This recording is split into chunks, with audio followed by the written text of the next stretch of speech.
All right, welcome to The Explainer. You ever wonder how those top management consultants actually solve these massive billion-dollar problems? Well, today we're going to pull back the curtain on a classic business case. It's called the Yellow Stuff Chemical Company. And we're going to unpack the secret weapon they use, a seriously powerful way of thinking that you can actually apply to pretty much any big challenge. Okay, so look at this quote. 90% of this question is irrelevant fluff. This right here, this is the key that unlocks the whole thing.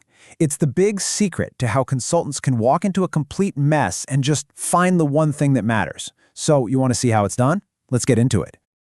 See, when you're facing a really complex problem, most of the information you're given is just noise. It's a distraction. A top consultant's job, their real job, is to slice right through all that and find that tiny critical 10%. That's the core question that actually needs an answer. And today, that's what we're going to do. I'm going to show you exactly how to build a rock-solid logical framework to solve this kind of market entry problem. So, here's the plan. First, we'll find the real question. Then we'll build what's called a strategic funnel, analyze the options that come out of it, figure out how to enter the market, and finally craft the recommendation. Let's go. All right, part one, the real question. You know, every big consulting project starts with what looks like an impossible mess. So let's check out the situation that the client, Yellow Stuff Chemical, dropped on our desk. Okay, so let's break this down. They make industrial solvents and pesticides. Sales are dropping because of new EPA rules. They're dumping old products overseas, which sounds a little sketchy. Their whole industry is basically flatlining with only 3% growth. So management wants to jump into a whole new high-growth area. I mean, you've got ethical problems, regulatory problems, financial problems, all swirling around. Where in the world do you even begin? What's the actual problem we're supposed to be solving here? And here it is, the first big move a consultant makes. You have to correctly label the problem. This is a market entry case. See, all that other stuff, the EPA, the dumping, the slow growth, that's just context. It's the background story. It's not the problem itself. The real single strategic goal is this. How do we identify and get into a completely new high-growth industry? That's it. That's the 10% that matters. Okay, so we've got the question nailed down. Now, we build the machine that's going to spit out the answer. This is where the magic of consulting really happens. It's all about structure. Let's see how we can build a logical framework to crack this thing open. So, we're going to use this incredible tool from the consultant's toolkit called a MEIS framework. Now, that sounds super jargony, right? It just means mutually exclusive, collectively exhaustive. All that really means is that each piece of our plan is separate, no overlaps, and that all the pieces together cover everything. It's a fancy way of making sure our thinking is super organized and we literally can't miss anything important. So, the first big piece of our framework is what we'll call the strategic funnel. Just picture it. We take the entire universe of industries, everything from software to shoelaces, and we pour it into the top of this giant funnel. And then we apply filters. First up, filter 1, high growth. If an industry isn't growing at more than 15% a year, boom, it's out. Next, filter 2, risk.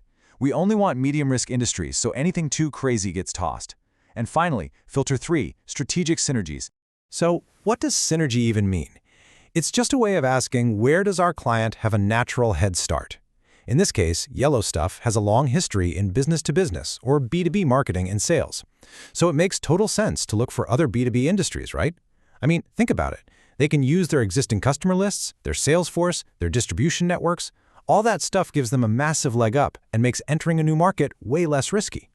Okay, so our funnel has done its job. We've gone from thousands of industries down to just a handful. Now it's time to get serious and put these survivors under the microscope.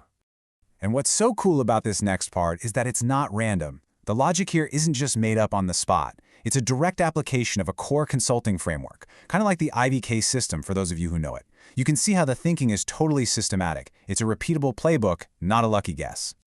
Now, for each of these industries on our shortlist, we have to play detective and ask some really tough questions. Like, is that high growth real and sustainable, or is it just a fad? Who are the big dogs in the space, and how much of the market do they own?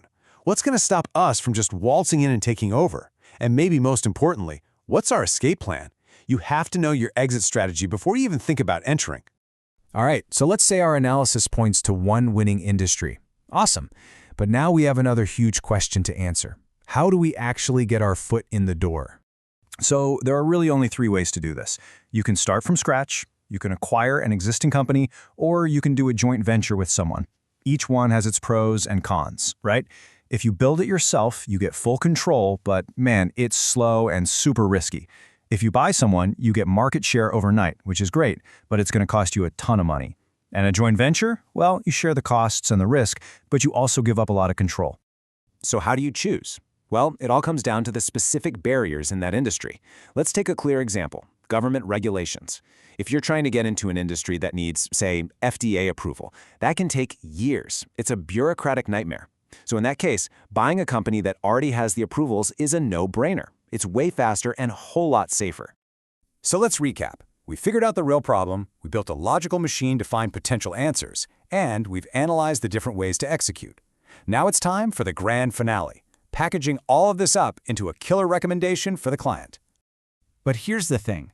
The final recommendation isn't just, you should enter the widget industry. No way. A really great consultant doesn't just give an answer. They deliver the process for finding the answer. It's the whole teach a man to fish idea. By giving them the framework, you're empowering the client to make these kinds of huge strategic decisions on their own down the road. And that is way more valuable than just one right answer. So here it is, the whole playbook, laid out in 3 simple steps. You screen using the funnel, you analyze the shortlist, and you select the best way in. It's clean, it's logical, it's exactly what they need. But a top-tier consultant always pushes it one step further. And this is where we get to the final and, frankly, brilliant twist in the whole case. And here's that twist. What if the best strategy is to do nothing at all? I know, right? This is what separates a good consultant from a truly great one. You have to be willing to challenge the original question. The client said they want to enter a new market, but is that really the smartest thing they can do with their money? I mean, think about it. Before you sink, let's say, a few $100 million into starting a whole new business, which is incredibly risky, ties up your cash, and is a massive operational headache, you should probably benchmark it against a much simpler alternative. What if you just invested that money in the stock market? You might get a better return with way less risk, and you could sell your position anytime you want. It's a super important, but often overlooked, gut check. And really, that's the biggest lesson here, the ultimate takeaway.